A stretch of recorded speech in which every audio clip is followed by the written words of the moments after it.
Abu Bakar radhiyallahu anhu adalah putri Abu Bakar dari istrinya, Qutailah binti Abdul Uzza al-Amiriyah, yang telah diceritakan semasa jahiliyah.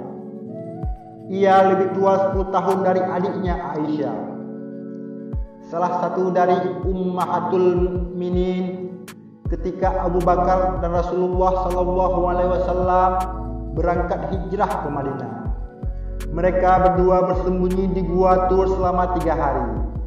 Kaum Quraisy yang kehilangan jejak mereka berdua mendatangi rumah Abu Bakar. Begitu pintunya dibuka oleh Asma binti Abu Bakar, Abu Jahal berkata, "Di mana ayahmu?" "Demi Allah, aku tidak tahu di mana ayahku berada," kata Asma. Abu Jahal sangat marah dengan jawaban singkat ini. Ia mengangkat tangannya dan menampar dengan keras pipi Asma sehingga anting-antingnya terlepas. Setelah itu mereka berlalu dan memerintahkan untuk memblok semua jalan keluar dari Madinah. Tidak lama kemudian, kakeknya Abu Quhafah, ayah dari Abu Bakar, mendatangi cucunya tersebut karena ia mendengar kalau Abu Bakar telah meninggalkan kota Madinah. Ia khawatir kalau cucunya terlantar setelah ditinggal pergi ayahnya. Ia menanyakan kepada Asma tentang harta yang ditinggalkan untuk biaya kehidupan mereka. Asma sangat memahami kekhawatiran yang dirasakan oleh kakeknya ini. Dan sebenarnya Abu Bakar telah membawa hampir semua harta kekayaannya, sebanyak 6.000 dirham. Karena ia bersiasat untuk menenangkan hati kakeknya, ia meletakkan batu kerikil di lubang penyimpanan uang ayahnya dan menutupinya dengan kain.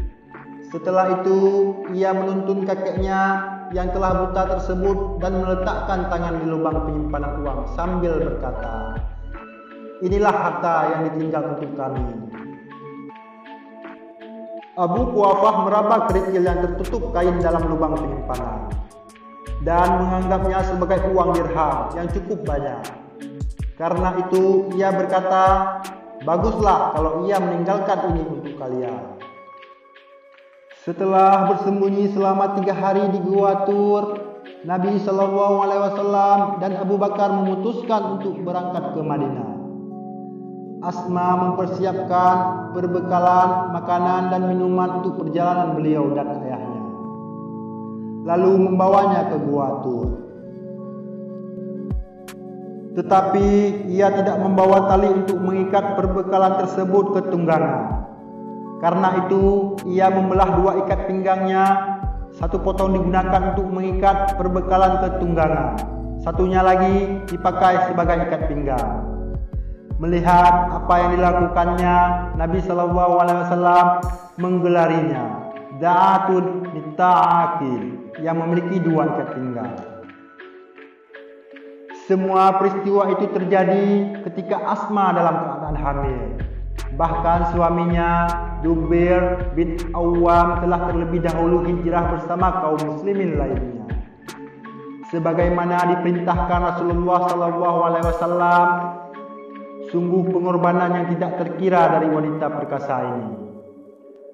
Dan semua itu dilakukannya dengan ringan dan ikhlas karena kecintaannya kepada Allah dan Rasulnya. Beberapa hari berlalu setelah peristiwa itu.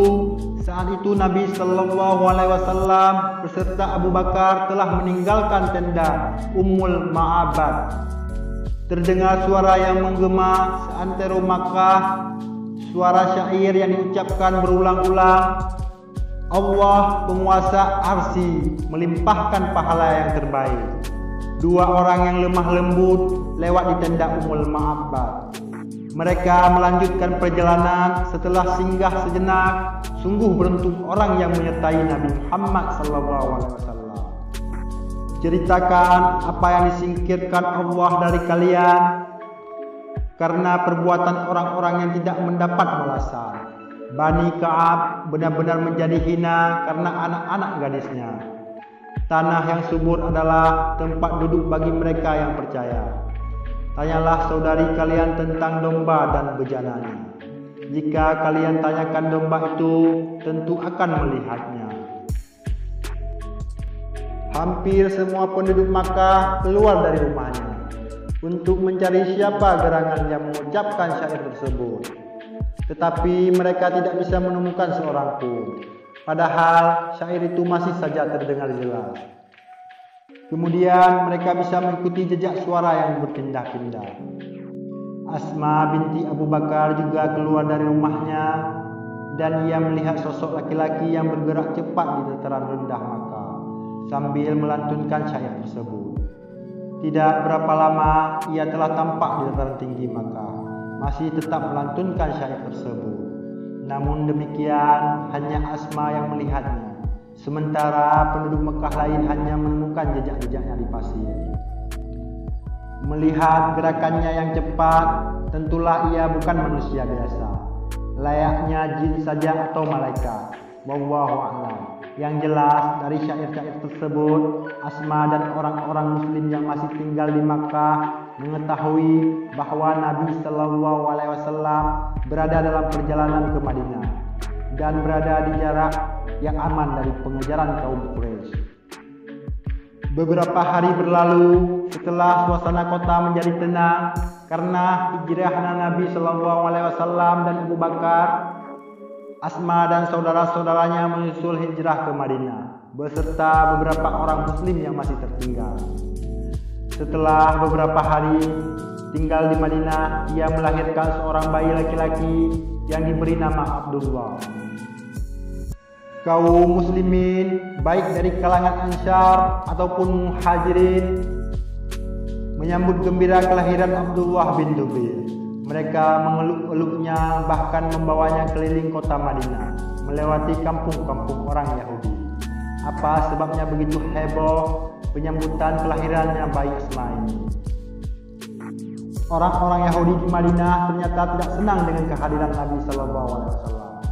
Dan kaum Muhajirin di sana, mereka mengatakan bahwa dukun-dukun Yahudi telah menyihir orang-orang Muslim tersebut, sehingga mereka semua akan mundur. Karena itulah ketika Asma melahirkan putranya, kaum muslimin menyambutnya dengan gegap gempita dan membawanya melewati kampung-kampung orang Yahudi untuk membuktikan bahwa apa yang mereka katakan hanyalah kebohongan semata-mata. Asma sempat mengalami masa-masa sulit dalam kehidupannya, kemudian berbalik menjadi kelimpahan. Tetapi semua itu tidak merubah kesolehannya, dan ia tetap teguh memegang kebenaran. Allah memanjakan usia Asma dan ia mengalami masa-masa fitnah hingga saat beralihnya kekuasaan ke tangan dinasti Bani Umayyah. Ketika ia melahirkan putranya Abdullah bin Zubair dan putranya tersebut dibawa kepada Rasulullah SAW, beliau melihat suatu gambaran jalan kehidupan putra tersebut. Beliau bersabda tentang Abdullah bin Zubair, dia laksana domba yang dikelilingi oleh harimau yang berbulu domba. Setelah peristiwa Karbala dan Harrah di Madinah, kemudian disusul dengan kematian Yazid bin Muawiyah.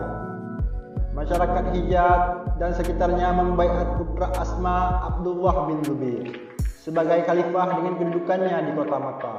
Sementara di Syam, Bani Umayyah mengangkat Marwan bin Hakam, kemudian digantikan oleh putranya Abdul Malik bin Marwan. Khalifah Abdul Malik membentuk pasukan besar berkekuatan 40.000 orang dengan komandannya yang bengis dan kejam, Hajjaj bin Yusuf At-Taqafi, untuk menyerang Makkah, khususnya untuk membunuh Abdullah bin Zubair. Pasukan Syam melakukan pengepungan kota Makkah selama berbulan-bulan sambil menyerangnya dengan manjanik ataupun ketapel besar dengan peluru batu-batuan dan terkadang berapi, sehingga sebagian Masjidil Haram dan Ka'bah mengalami kerusakan. Akibat pengepungan ini, sebagian besar anggota pasukan Ibnu Zubair menyerah atau membelot ke pasukan Hajjaj karena kekurangan makanan dan kelaparan. Tetapi ada juga karena berbagai tawaran kenikmatan duniawi yang ditawarkan oleh Hajjaj.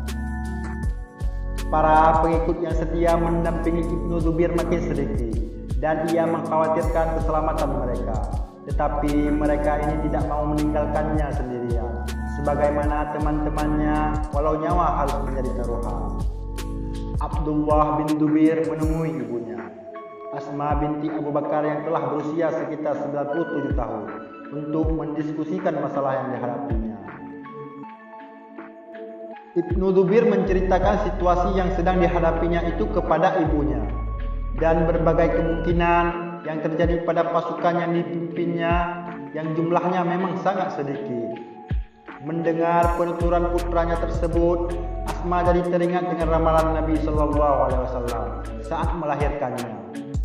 Inilah masa yang digambarkan oleh Rasulullah SAW untuk putranya, dan ternyata ini ditakdirkan untuk menyaksikan kejadian tragis tersebut. Sebagai seorang ibu yang berhati tegar dan sangat teguh memegang kebenaran, Asma berkata, "Demi Allah, wahai anakku, engkau lebih tahu tentang dirimu. Jika engkau berada di jalan kebenaran dan engkau menyeru kepada kebenaran tersebut, teruslah langkahmu. Sahabat-sahabatmu telah banyak yang gugur demi kebenaran tersebut. Janganlah engkau mau dipermainkan oleh budak-budak Bani Umayyah. Tetapi jika sebaliknya engkau hanya menginginkan dunia, engkau adalah seburuk-buruknya orang yang mencelakakan dirimu sendiri dan juga orang-orang yang berjihad bersamamu." Tentu saja Abdullah bin Zubair bukan tipe yang kedua yang mementingkan kepentingan duniawi. Ketika ia menyatakan kekhawatirannya bahwa Hajjaj akan menyalib dan menyayat-nyayat tubuhnya setelah kematiannya. Dengan tegar ibu yang perkasa ini berkata, "Wahai anakku, sesungguhnya kambing itu sama sekali tidak merasa sakitnya di kulit setelah ia disembelih. Teruslah langkahmu dan minta pertolongan kepada Allah Subhanahu wa Ta'ala." Abdullah bin Zubair menjadi lega karena sesungguhnya yang dikhawatirkan adalah perasaan ibunya. Sesaat kemudian Asma berkata lagi kepada putranya, "Aku memohon kepada Allah, semoga ketabahan hatiku ini menjadi kebaikan bagimu. Baik engkau yang mendahului aku menghadap Allah ataupun aku yang mendahului."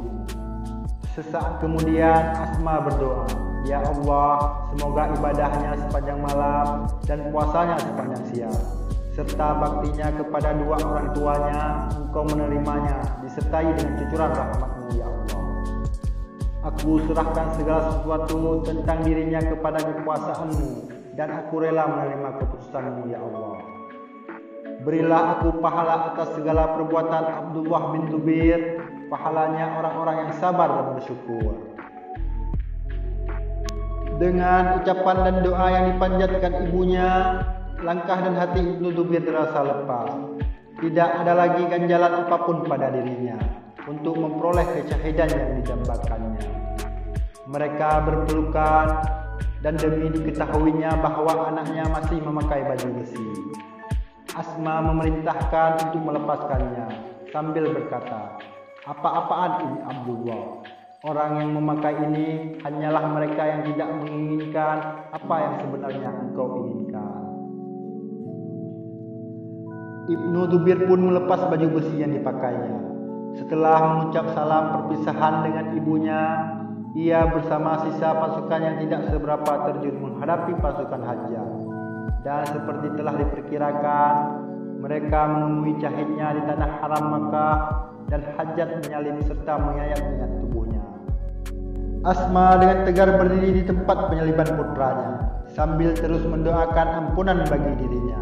Sementara itu Hajjaj mendekati Asma sambil merendah diri dan berkata, "Wahai ibu Amirul Mukminin, Abdul Malik bin Marwan memberiku wasiat untuk memperlakukan ibu dengan baik. Maka apakah ada keperluan ibu kepada kami?" Dengan suara tegar berwibawa, Asma berkata, "Aku bukan ibumu. Aku adalah ibu dari orang yang engkau salib dalam tiang karapan itu. Hanya aku ingin menyampaikan satu ucapan Rasulullah SAW kepadamu. Beliau bersabda, akan muncul dari Tafkif seorang pembohong dan seorang durjana. Tentang siapa pembohong itu telah kita ketahui bersama, yakni Mukhtar bin Abi Ubaid At-Taqafi yang mengaku sebagai nabi. sedangkan sang durjana atau bengis pengetahuanku adalah engkau orangnya. Hajjaj tidak berkutik dengan perkataan Asma ini, dan ia berpaling pergi. Kemudian Asma memerintahkan untuk menurunkan jenazah anaknya dan menguburkan dengan layak. Tetapi sebagian riwayat lain menyebutkan Hajjaj memenggal kepala Ibnu Zubair dan mempersembahkannya kepada Abdul Malik bin Marwan di Syam. Asma binti Abu Bakar wafat beberapa hari setelah meninggal putranya tersebut, yakni tanggal 17 Jumadil Awal tahun 73 Hijriah. Menurut sebagian riwayat, ia merupakan sahabiyah ataupun sahabat wanita yang paling terakhir meninggal dunia. Wallahu a'lam bishawab. Terima kasih telah menonton video dan juga membantu channel ini. Silahkan like dan berkomentar sebagai bahan diskusi, dan jangan lupa tekan subscribe dan lonceng notifikasi agar kamu selalu diberi informasi mengenai video baru dari channel KSTV Official. Wallahul muwafiq ila aqwamit thariq. Assalamualaikum warahmatullahi wabarakatuh.